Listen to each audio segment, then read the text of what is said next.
Hello, and welcome to day 7 of the Loving the Hell Out of Yourself Intentional Self Love Challenge. So, today we will focus on setting personal boundaries. So, just as we have, property that we preserve and protect with physical boundaries, there are key areas of our lives that should be protected by personal boundaries. And those areas include your time. So, your time is a valuable asset. And a lot of people feel as though we never have enough time to focus on what's really important in our lives. Yet, oftentimes, we don't even protect our time by setting effective boundaries. For example, do you just let your friends drop in unexpectedly? Do you have coworkers or supervisors that make demands on your time in unreasonable ways? Are there things that need to get done in your life that you could delegate to someone else? These are all examples of violators of our time boundaries. Another thing we need to be careful about guarding are our emotions. So, your emotions are where your love and your caring come from, and you should make sure to keep them protected. Sometimes the people in our lives may say or do hurtful things, and sometimes these things are intentional or unintentional.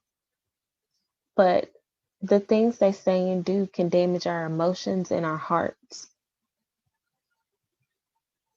So we need to make sure that we are putting boundaries in place to protect our hearts and our emotions. Another area of our life that needs protection is our energy.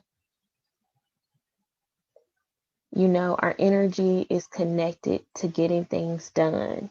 Our energy invigorates us to complete tasks and activities.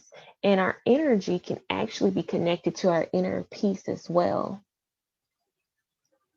When people rob us of our energy, whether they are invading our privacy or creating turmoil in our lives or making unreasonable demands,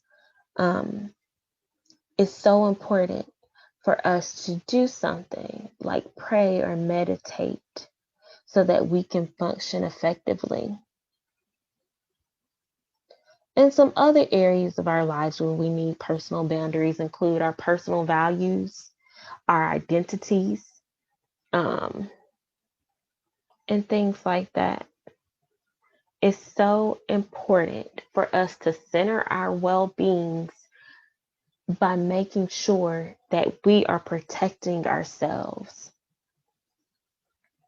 And when we have ineffective or poor boundaries, sometimes that leads to a loss of respect from self and others, a loss of control of the direction of our lives, increased chaos and distractions, and sometimes even guilt. When we don't protect our boundaries, sometimes we will lose interest in meeting our goals. And honestly, it can lead to a sense of hopelessness. So today, I want you to complete the following sentences with at least 3 items. For example, you may write, people may not call me names, humiliate me in front of others, or touch me without permission. So here are the 3 sentences I want you to complete with 3 items. People may not. I have the right to ask for. And finally, to protect my time and energy, it is okay to. So I want you to brainstorm 3 items you can plug into each of these sentences as a way to start setting some personal boundaries for yourself. And when you write them, I want you to believe them and I want you to enact these things in your life. Thank you so much for joining me with day 7 of the challenge.